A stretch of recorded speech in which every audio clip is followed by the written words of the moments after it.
Hola, cage fighting connoisseurs. This is Kid Nate of BloodyElbows.com live from the MMA Bunker. The shades are drawn, the doors are locked. Semi-automatic revolver close at hand. Semi-automatic revolver. Jesus, I'm an idiot. Semi-automatic close at hand. Remington 870, just a few steps away. I'm going to be dropping some pseudoscience about the business of MMA. I'm looking ahead to 2017. As you know, as the king of SB Nation combat sports. I mean, Ariel Helwani's obviously the king. Maybe I'm the Archduke, whatever. But I'm looking ahead to UFC. My business life depends on this. Boxing's basically dead. WWE is coasting along, keeping cage side seats alive and growing, but nothing huge on the horizon there. Bellator, I'm glad they're out there, but they're not bringing it. Nothing big on the horizon that way. All the actions with UFC, wme-img, Ari Emanuel paid 4 point something billion dollars for this property. We've been booming the last couple of years thanks to Conor McGregor and Ronda Rousey shattering pay-per-view records. But it hasn't been that long since a disastrous 2014 year saw UFC pay-per-view buys plummet. And now we're looking ahead to UFC 2017. And I ain't seeing bupkis, man. I'm looking at this calendar. I'm seeing nada. I'm seeing UFC 208.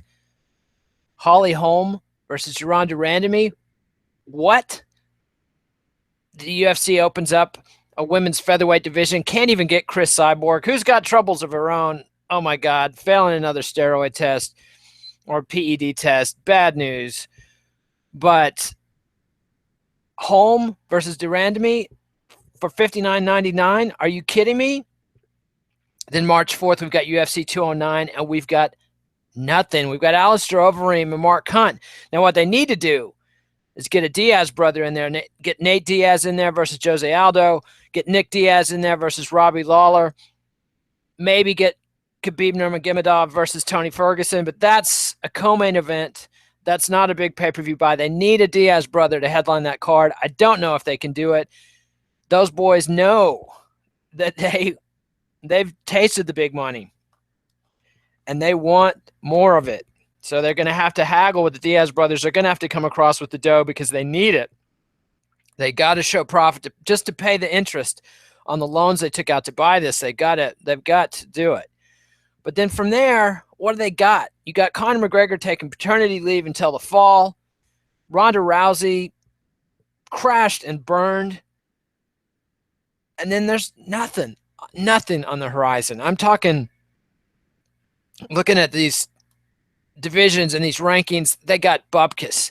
I mean, Demetrius Mighty Mouse Johnson's the number one pound-for-pound fighter, and that's great. I'm a big fan of Mighty Mouse. Newsflash, nobody cares about flyweights at this point. I'm sure some charismatic freak like Conor McGregor could come along in a tiny package and change the whole game. That could happen, but it's not very likely. And Demetrius Johnson is just a workaday fighter in what happens to be a division that people are biased against. People don't want to see little dudes fight as much as they want to see big dudes fight. That's just reality. I'm sorry, little dudes. I'm a little dude too. Nobody cares. Conor McGregor at number 2 pound for pound out till the fall. And a huge pain in the ass. This guy wants to fight Floyd Mayweather and make big money. I mean, he'll keep doing stuff for the UFC, but he's going to continue to be difficult to deal with. Then you got Daniel Cormier at number 3, injured, old, boring. I mean, love him. Great fighter, good guy, but I'm talking about what draws in the casual fans, what brings in the big buy rates, what makes money. It's lowest common denominator. Bullshit. Cormier isn't bringing it. Jose Aldo at number 4. Give me a break. I mean, the guy's reputation with casual fans was annihilated in 13 seconds by Conor McGregor. I think you can book him against Nate Diaz, but it'll be Nate Diaz bringing in the eyeballs. Cody Garbrandt, the new bantamweight champion at number 5. Promising start. I don't expect him to become a huge superstar, though. Heavyweight champ Stipe Miocic at number 6. Yeah. I'm not seeing him breaking through. I'm just not. And he doesn't have a roster of compelling opponents. I mean, so, I'm just not seeing, the cupboards are pretty bare, is what I'm saying here. And let's look at how did we get here? Zuffa bought the UFC. early 2000s from SEG for a pittance. And they made a great run of it. The Fertitta brothers and Dana White, business legends, built the sport in America. Fact, proven case. However, they didn't necessarily do it in a way that allowed for organic continuing growth. It's not a self-feeding machine. In the early days, they were built on the back of Tito Ortiz, who was a star going way back, not to the very beginning, but to the original. You know, Tito was a guy. I mean, the fights that Zuffa started with were Tito Ortiz versus Ken Shamrock. Shamrock obviously went back to the very beginning at UFC 1. Tito built his rep beating guys like Ken Shamrock. Shamrock's whole Lions Den, Jerry Bolander, Guy Metzger, et cetera, et cetera. Frank Shamrock was the one guy he couldn't beat. But Tito was the big star for a while, and his circle of enemies, of rivals, Chuck Liddell, Randy Couture. They also had a brilliant play where they booked Matt Hughes against Royce Gracie and brought in a lot of people who remembered Royce Gracie from the early UFC days. And it legitimized the Zuffa era UFC competitors when they saw Matt Hughes beat Royce Gracie. And I mean, people were irrational and had magical thoughts. Oh, Royce Gracie's a magician. He'll use a pinky hold and beat this guy. No, he's not a magician. He's just an aging athlete who had a limited skill set. And here's what the new generation could do to him. And that worked. Plus the Ultimate Fighter. The classic, Forrest Griffin, Stephan Bonner match at the end of the first season. The luckiest break the UFC ever got. That at the right fight, at the right time. Great fight, great personalities, great reality show the first few seasons. But they couldn't build on that. Ultimate Fighter turned into a static dud. They just kept playing the same game over season after season. And then they had a few infusions. Brock Lesnar comes along from the WWE, blows the shit up in 2009, 2010. But his audience was built in the WWE, and they were building off. It was basically a reprise of the original value proposition of mixed martial arts. What if this guy from over here fought that guy from over there?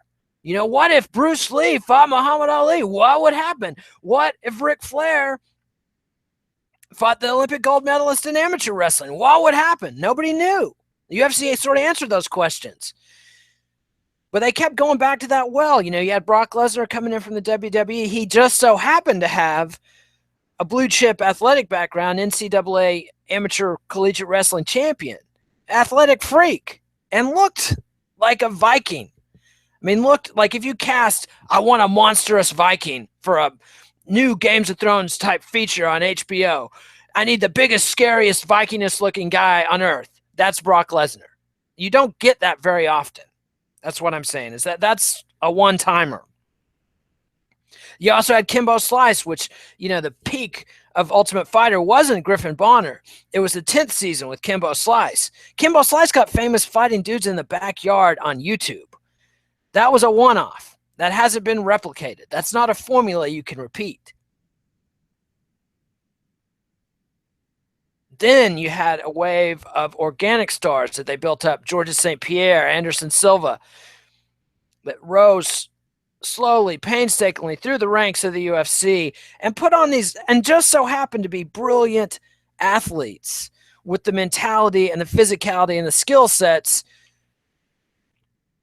to dominate a division for a long, long time. So that anybody who was watching the UFC in that 2010, 2012 era knew, hey, who's the welterweight champion? Georges St. Pierre. Who's the middleweight champ? Anderson Silva. These guys have been champ for as long as people could remember. And they put on a string of big victories. St. Pierre got more boring over time, but still, he started out just incredibly exciting, blending karate and wrestling in a whole new style, bringing in loyal, coming from Quebec and bringing in tons of French-Canadian fans who were just incredibly loyal. Anderson Silva with this freakish athletic ability and a real mastery of martial arts. I mean, if you were somebody like me who grew up on Bruce Lee movies, Anderson Silva is what you would imagine a badass mixed martial artist would be. Fuck mixed, just a martial artist. This guy is an artist of combat. I mean, front kicks, reverse elbows, just all these moves that Anderson Silva brought into the UFC that people said, no way could you actually do that in a cage fight. And he did it. And he did it to people like Dan Henderson. Just amazing. and Vitor Belfort, amazing for a long time. But that string ran out. As we all know, Anderson Silva ran into a kid named Chris Weidman, and it didn't go well. And that was huge, but it didn't lead to anything. Chris Weidman did not become the next Anderson Silva. The torch was not passed. And then things were looking dire in 2014 because John Jones, the kid that should have been the UFC's crowning achievement as far as grooming talent and building talent, a guy that they brought in as a collegiate, minor Division II amateur wrestler, whatever he was, but a huge athletic talent and a big personality. And he promised to be the kind of clean-cut All-American kid that you could really make some corporate money off of. It turned out that wasn't the case. And it turned out he was a bit of a head case and didn't become GSP or Anderson Silva. I mean, honestly, he's put together a run. You can legit say John Jones is one of the best of all time. But when he got to that peak, he blinked and he screwed up. And he screwed up again and he screwed up again. And he did not become a massive pay-per-view draw like he should have and could have, would have, should have. Fortunately, they got lucky because out of left field and the other left field comes Ronda Rousey from women's MMA, a genre they didn't even want to touch. Dana White insisted for years, I will not book women's MMA. Even when his rival Scott Coker and I can't even remember the name from the Elite XC, the guy who brought Gina Carano into big time MMA on CBS. I can't even remember. His son's name was Scala. That's all I remember about the scumbag's name. But anyway, alleged scumbag, whatever. Gina Carano was doing massive ratings on CBS for a few years, and Dana White was saying, this is a freak show. I don't want to touch it. There's not the depth there. Then Ronda Rousey comes along and is even more charismatic than Gina Carano and even more talented as a fighter. And they make big money off Ronda Rousey. And then out of Ireland comes Conor McGregor, who's not only a freak athlete and a freak fighter, he's a freak of charisma. This guy, I'm using the word freak too much, but this guy is a one-off in terms of the amount of charisma he has and the way he can compel attention. I've never seen anything like it in the whole history of MMA. I mean, unparalleled. But that wasn't something the UFC had built. They didn't have a team of guys in the lab. If we do this and add a little bit of that and mix it this, we're going to get Conor McGregor. No. It was found money. It was something that just came along. And they were the right venue for Conor McGregor to grow. He came in, blew it up. But now McGregor wants to take some time off. And Rousey's collapsed. And all these people saying Ronda Rousey was a fake and a media creation, just go, just take care of yourself because you're an idiot and a troll. Ronda Rousey was an Olympic bronze medalist. Ronda Rousey was one of the pioneers of women's MMA. Women's MMA is just about a decade behind men's MMA. That's just the facts. So she had a limited skill set, but what a skill set it was. The woman is a freak athlete and a brilliant martial artist. Her mastery of judo is really incredible. So she's not a media creation. She's not an empty shell. She was just a limited fighter with extremely bad coaching and not quite this. She had the psychology to get to the top and to stay at the top. But she didn't have the psychology to recover from losing.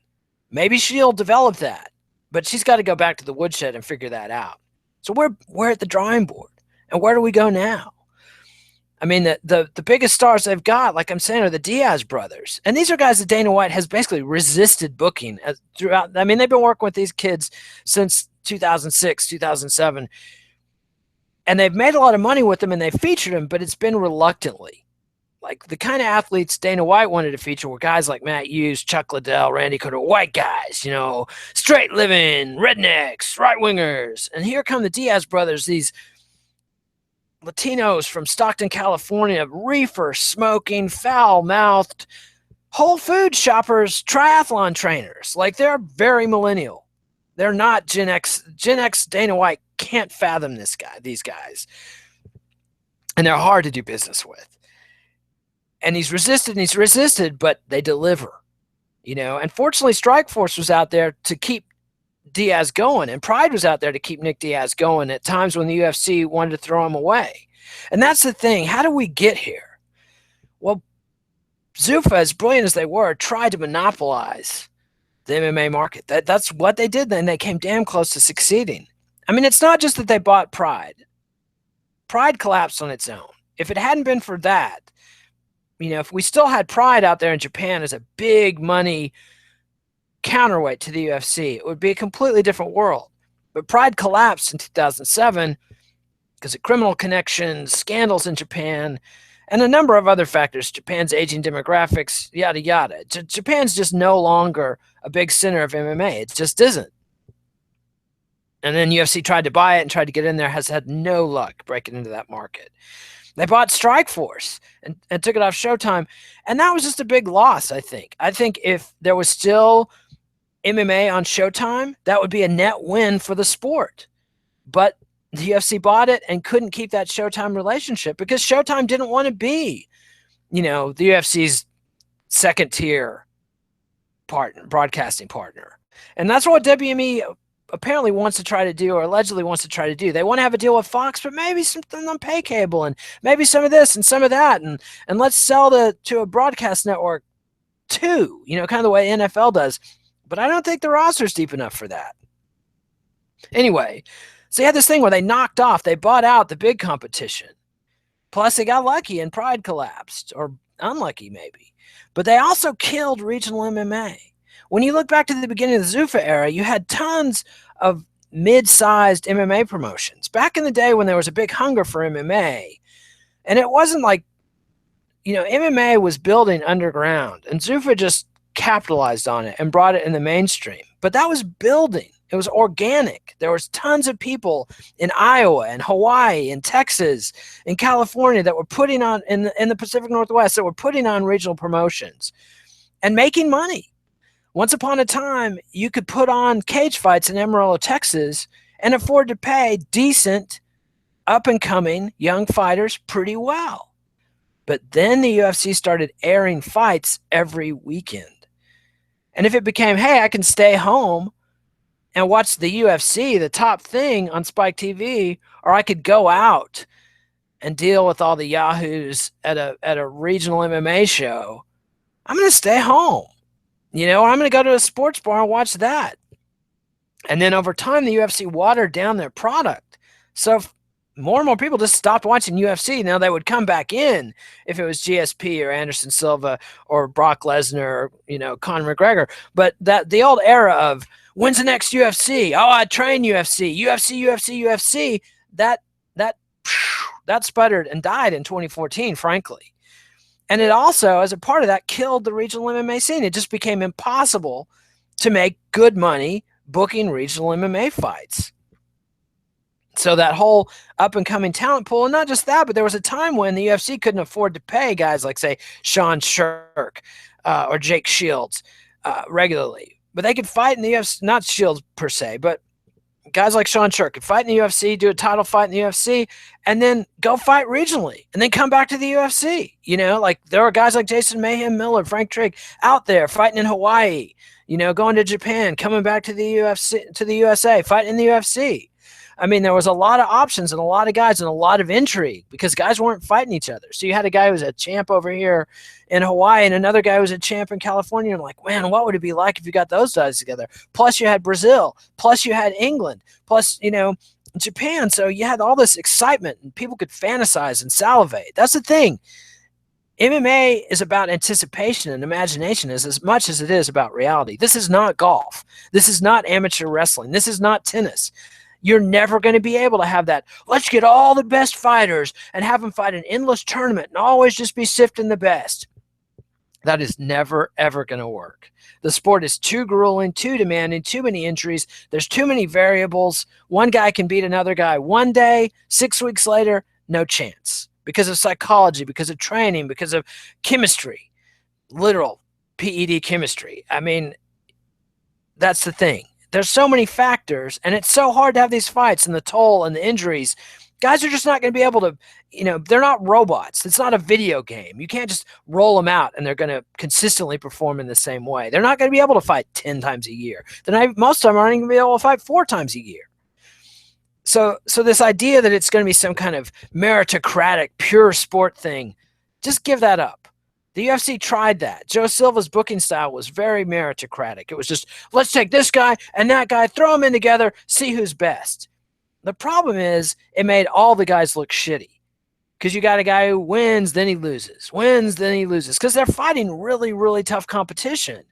And they're also marketed in a very bland way. Pride and Strikeforce knew, let's make these guys pop. Let's let them be different. Let them express their individuality. I mean, a big part of being a Pride fan was, oh, wow, here's an Olympic medalist, judo Olympic medalist, fighting a Japanese pro wrestler, fighting a Brazilian jiu-jitsu guy, fighting a Muay Thai guy, fighting a guy who got famous in K1 kickboxing, with radically different personalities and radically different ethnic backgrounds. I mean, you had, Mark Hunt from New Zealand. You had Fedor Emelianenko from Russia. You had Kazushi Sakuraba from Japan. You had Matt Hughes from America. You had Pele Landy from Brazil. I mean, you had all these exotic people. And these schools of thought, oh, there's Dutch fighters and there's British fighters. And, oh, he's an Australian fighter. I know what that means. But the UFC just kind of put it all in the blender and homogenized it. It's red versus blue. Well, you know what? Nobody gives a shit about red versus blue. People like characters. People like people they can identify with because they're like them. Or people they can't identify with because they're incredibly exotic. Fedor Emelianenko had enormous numbers of American fans because they'd watched him on YouTube. They'd watched him on Pride. And they'd seen this impenetrable, implacable, unknowable Russian stoic killing machine. And he built into a legend. And that's the thing. You're selling legend. You're selling imagination. You're selling sizzle. Yeah, we want to see legit athletes. Yes, we want to see trained martial artists. But we also want them to sizzle and sparkle and shine. Because most people don't give a shit about sports and martial arts. The numbers of people you need to make a Ronda Rousey or a Brock Lesnar or a Conor McGregor, you need tons of idiots who don't give a single fuck about training and technique. They care about sizzle and sex appeal and charisma and story and rivalry. The great MMA years were rivalry. Ken Shamrock versus Royce Gracie. When I was young and I was watching these fights, I hated Ken Shamrock. I loved Royce Gracie. I mean, and the idea of this Ken Shamrock poltroon fighting my beloved Royce Gracie, and Royce is going to beat him with scientific jiu-jitsu. That's where my head was. And that's where a lot of fans were. They're passionate and caring and hating the other guy. And that's what you need. You need this clash of personalities. That's why Conor McGregor was so lucky to get Nate Diaz as a rival. The whole dynamic of that. Nate Diaz, totally unlike Conor McGregor, and yet as a personality, able to hold his own. Not quite an equal of Conor McGregor, but a rival. A sword sharpens sword, steel sharpens steel. I mean, these guys could do a press conference and Nate Diaz could hold his own. And then when they fought and Nate Diaz beat him, heads exploded. People who hated Conor McGregor were so happy. People who loved Conor McGregor were so pissed. And then you get the comeback fight. And maybe we'll get a trilogy fight. That's what it's about. That's why Ronda Rousey failed so utterly in the end. She had a great run. Don't get me wrong, but I'm just saying Ronda Rousey never had a great rival. And then she, gets crushed when she does meet somebody who's comparable and can't come back from it. And they wouldn't let Cyborg anywhere near her. And they're still having this problem with Cyborg, And so and another thing that killed him was this attempt to conquer the whole world of MMA. Like in the early 2000s, the UK had this growing MMA scene. You had fighters like Lee Murray. You had Anderson Silva coming from Brazil and fighting over there. And it was growing and booming, and British fans were getting interested, and they had their own style. The problem was the Brits don't wrestle. So when you throw them into the big pool of international competition, they topped out. Michael Bisping was supposed to be a UFC champ, and it took him a decade to win a UFC belt, and was very fluky when he finally did. And that killed momentum. They needed a British champion to really seal that deal and become a thing in Britain.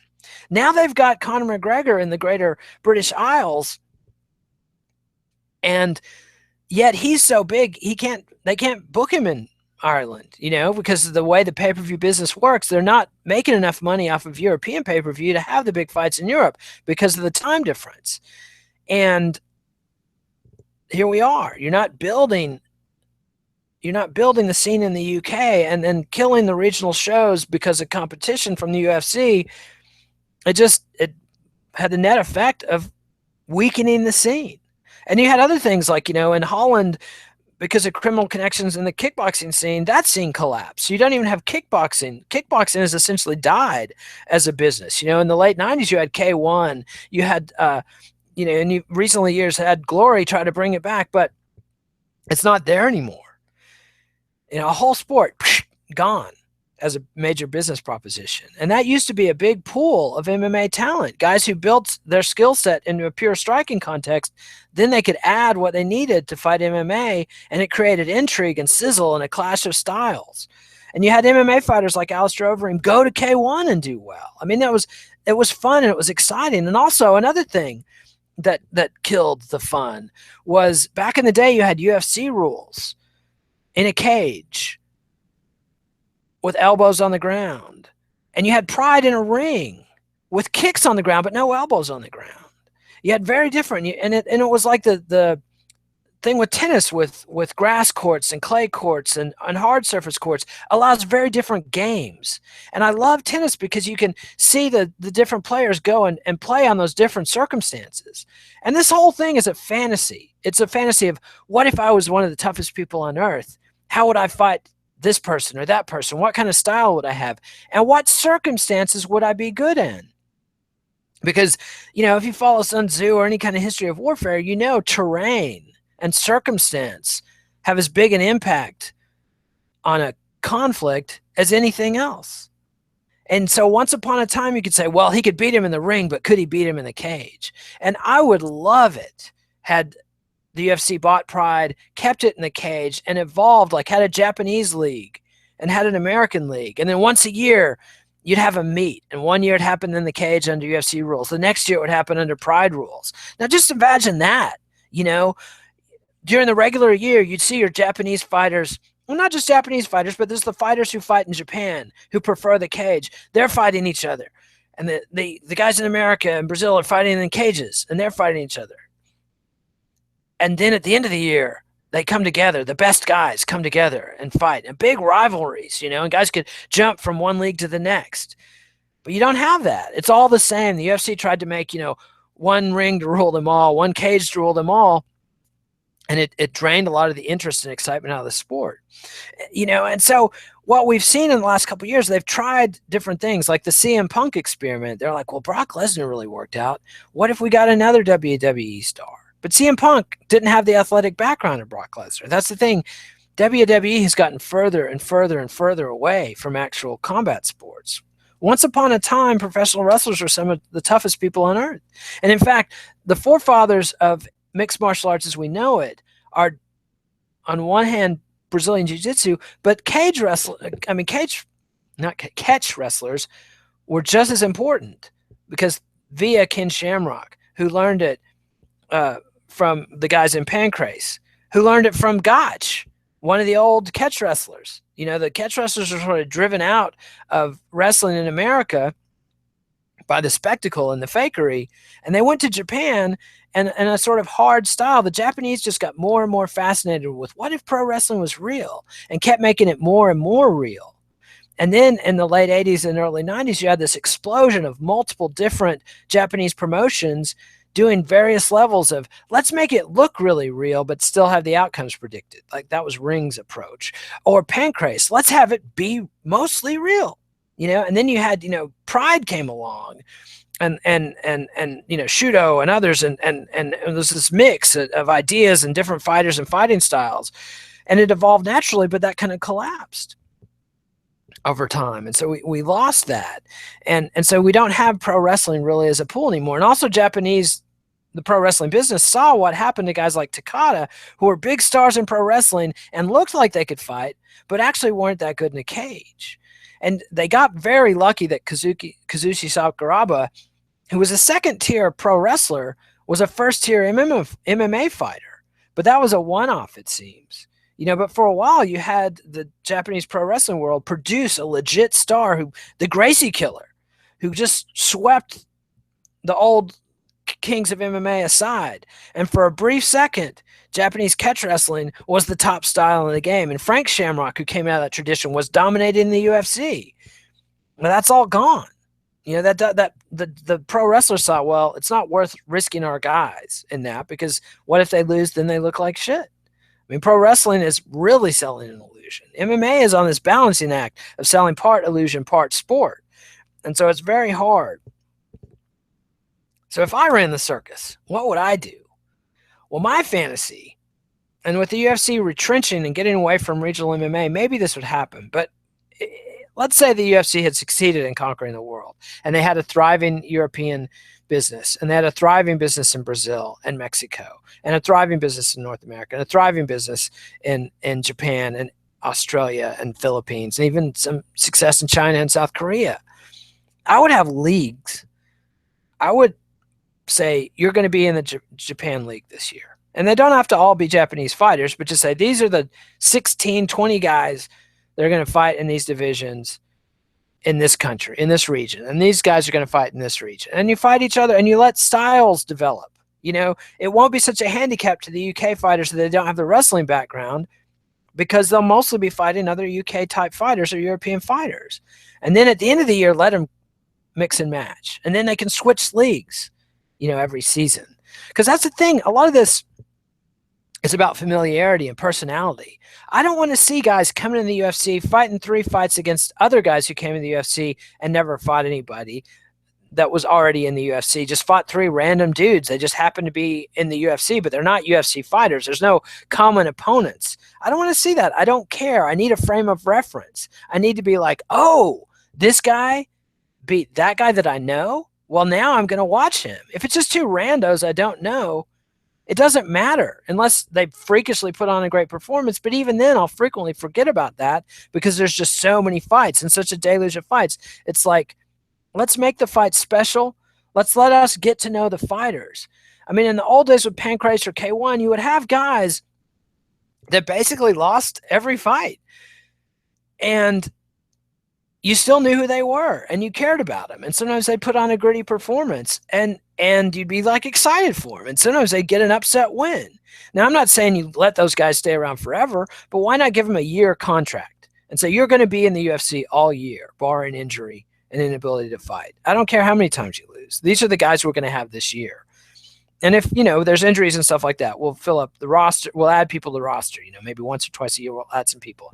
But let's have a set roster.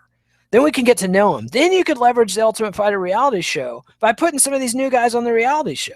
Like I haven't even talked about the reality show. This is something else I need to talk about. For years, there was like this caste system. If you came to the UFC as a star from outside, you could get a really good deal. Like whether it was coming from Pride or Strikeforce or coming from regional MMA, but you'd built a name, you get good money. But if you came up through the Ultimate Fighter, for whatever reason, they didn't want to give those guys big contracts. Oh, the famous 6-figure contract for the winner. But, all these guys came up through the Ultimate Fighter, and eventually guys learned, like, look, I could get all this exposure through the Ultimate Fighter, but then I'm being locked into this shitty contract for a really long time. And if I just stay out as long as I can and come in independently through the UFC, directly into the UFC and not through the Ultimate Fighter, I'm going to make a lot more money. Why would anybody do that? And so why are you investing all this marketing money and time into guys who are not going to be your best talent? I mean, it's just stupid. Get your best talent on TV as much as possible. Now, things have changed with the reality show and the network deals. They don't have the Spike deal anymore. Fox Sports 1 never became destination viewing. The whole FX thing was a disaster. They need to leverage what they can. They need to get people on the air somehow where people can watch them for free and get to know the fighters as people. That's fundamental, as people and personalities. And also they need to let the fighters have some difference. The uniform and the Reebok deal is such a kill shot because this is not a team sport. They're trying to genericize the fighters so they can control them, but they've cut off their nose to spite their face when they do that. Let them be people. Let them be individuals. Let them look different. So that people, once upon a time when you watched Pride or the early UFCs, you'd see a guy once and be like, oh, that guy with the look and the style. Even if he had a weird foreign name and you couldn't remember it, you'd be like, ah, yes, that guy. That's what you want to get, where people can make an impression and be remembered, and give them some repetition. Let people come back and be predictable. That's all I'm saying. Divide it up, make it smaller. You can still have a large number of fights. You can still have a lot of events, but don't just have one style of UFC. Let's have different subsets of UFC. UFC England, UFC Europe, UFC Australia, UFC Asia, like whatever. Let's have UFC in a ring. And that gets into a whole different deal where their strategy was also regulatory, where they used the government. They're like, let's get this legalized. Let's lead the lobbying fight to get it legalized. And let's have the legal rules match our rule set. Because the real fear was somebody would come along with a better, more exciting rule set and would just come out of left field and have a very different but similar product to the UFC and blow them out of the water. Unfortunately, that locked them into one rule set. And the unified rules of MMA are not necessarily an ideal rule set for mixed martial arts combat. Imagine if sometimes you watched MMA and it was in a cage with one rule set. Then another time you watched it and it was in a ring with a slightly different rule set. And then another time you saw it and it was on a mat with no wall. You'd have a circle on the floor. When they went out, you'd whistle and move them back into the middle. Very different fights would ensue. Very different styles would develop. What if there were quicker stand-ups? What if there were no stand-ups? What if you had one league that really encouraged grappling? And had another league that really encouraged striking, but still with elements of the other? Then you could see these guys evolve through those leagues. Some fans would like that style. And then they'd want to see their champion fight the other champion. And then you could argue about, well, my guy would have won if it'd been under these rules. Oh, well, my guy would have won if it'd been under those rules. You could have trilogy fights where they fight in a cage, they fight in a ring, they fight on a mat. That would be fun as shit. Make this stuff fun. That's all I'm saying. Make this stuff fun. Be creative. Be different. Don't just keep spewing out the same old UFC shit, because that's what it's become. It's just become red guy versus blue guy, dude punching dude in the face. Neither of them are making any money, so they can't train full time, so you're not getting the best athletes. Olympic wrestling responded to the threat of the UFC by putting more money back into keeping their top guys. Judo reacted to the UFC like a poisonous disease and really blackballed people who came out of judo and went into the UFC. You had Satoshi Ishii come out as a young Olympic champion of judo into MMA, and just because of the way the nature of the business worked, he's been basically a bust. I don't know that he could have been a superstar, but I would like it if every boxing gold medalist, every judo gold medalist, every taekwondo gold medalist, every wrestling gold medalist all said, the first question would be, have you talked to the UFC?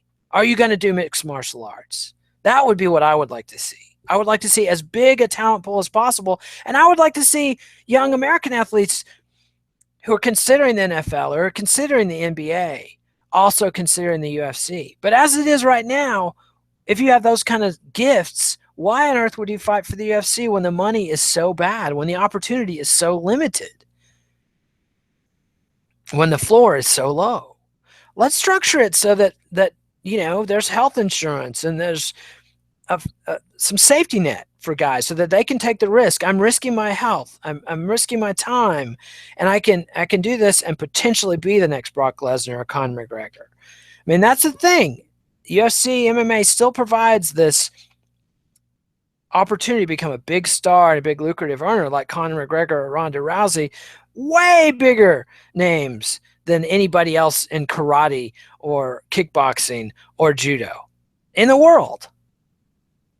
And as big or bigger than the biggest boxing stars. I mean, McGregor's big rival from boxing is Floyd Mayweather. Mayweather's old. His boxing career is essentially done. Boxing didn't produce, the torch was not passed on from Mayweather to anybody else. There's some guys, Canelo Alvarez and other people that are sort of out there. GGG is out there, but they haven't got anywhere near the cachet that Floyd Mayweather and Manny Pacquiao had at their peak. So boxing's not even producing big stars. But I would like to see a world where anybody who's tough and trained and athletic, the big question is, are they going to fight in the UFC and how would they do? Now that's what I would like to see. Make this an inviting career. Make this a competitive career and get the best athletes, get the best fighters. That's what I'd like to see. And I think the way to do it is by creating some different flavors, get some different options. You've got billions of dollars invested in this. Invest it in some lobbying in some small states and get some variations legalized. Have some different rule sets legalized in Kentucky or Texas. It won't be hard to get that legalized, believe me. Let that happen. And yeah, there might be some more competition, but the thing is, competition is good for the UFC. The better your competition is, the better you will be, because then you can steal fighters from the competition. And then you can have rivalry. There will be more interest in the sport, more interest in your product. It's a net win. You're not the Fertittas. You're not, I've got to get all the money out of this sport. That's what the Fertittas ultimately were doing. And they did a damn good job. I mean, if you look at how much net revenue was produced by mixed martial arts in the decade or so that the Fertittas were in the game, how much of that revenue ended up in Lorenzo and Frank Jr.'s pockets? A big fucking chunk. I'd like to know how much. I bet it's a majority of the money. I bet they made more money out of MMA than everybody else combined. All you number heads, do the math on that. Did they make more money than Kimbo Slice, Brock Lesnar, Scott Coker, Bellator, Viacom, than all their other competitors combined or not? I'd be very curious to know. I'd be very curious to know if the Fertittas got a majority of the money made in MMA over the past 15 years. Anyway, that's where we're at. So I'm curious. I'm hopeful. I mean, in 2014, I was demoralized. I was seeing doom. I saw doom coming for the UFC from 2010, from the time that they booked UFC, I think 103, and were flooding the market with too many pay-per-views and booking shit pay-per-views. And that's what started the erosion of the UFC brand. That's when the UFC party died. And come 2014, it looked like absolute disaster. Nothing on the horizon. But then you get Conor McGregor and Ronda Rousey. Boom, out of nowhere, the sport's bigger than ever. So I'm hopeful that we're going to get lucky again. And I'm hopeful that the Diaz brothers will have a run as big stars. I'm hopeful that wme-img will be creative. That's what I'm asking them. Be creative. Get out of the Dana White box. Dana's great, drawing his expertise and experience, but do new things. Don't let Dana be the big veto. Don't let Dana be the big no. Do new things. Open it up. Be creative. Have fun. Fuck around with this. That's what I'm saying. And I'm hopeful that they'll get lucky again. There could be another Kimbo Slice come out of nowhere. I don't know. Maybe. I mean, because this isn't about absolute toughness. Because there's too many variables. You're never going to know. It's not like an NFL team where you've got to have 60-something guys trained in precise movements and drills. The Super Bowl champion is, yes, the best football team on earth because it's so hard to put a football team together. It's not like you can have 15 dudes out there training in their backyard that are going to put together a team that competes with the NFL. But in MMA, that possibility always exists. There could be some NFL player who's so big and strong and fast and athletic, and he's been wrestling since he was a little kid, and he's been doing Brazilian Jiu-Jitsu since he was a little kid, and he just hasn't felt the time was right for him to get into MMA. But he could be out there and he could beat the heavyweight champ like nothing. That's always going to be possible because the variables in a one-on-one fight are so high. You could have the champ come in with a broken hand that he hasn't told me about or hasn't recovered very well. You could have the champ come in and be a Ronda Rousey style head case, I'm not saying she's a head case, but you know what I mean. Her head was not ready. Her head was not in the game on the last two occasions she fought, or at least the last fight she just had. So you're never going to know. The sport of mixed martial arts is never going to definitively prove this is the toughest person in sport single combat on earth. That's not possible. So give it up. But we can say this is the toughest person we know of in these contexts. And let that debate, the talk, the fantasy, the fun, get that back in the sport. That's what I'm saying. Bring back the fun, WME. Bring back the fun. And so we'll be back with the MMA Bunker next week. There's fights coming up. We'll have the Care Don't Care preview. We'll have the MMA Vivisection. We'll have If I Did It, all the usual sets. So subscribe to MMANation.com on YouTube. Subscribe to MMA Nation on iTunes. Follow me on Twitter @KidNate. Read me at BloodyElbow.com. Read the whole crew at bloodyelbow.com. I think that's all my plugs. So adios, MMA aficionados. We'll see you next time. Thanks.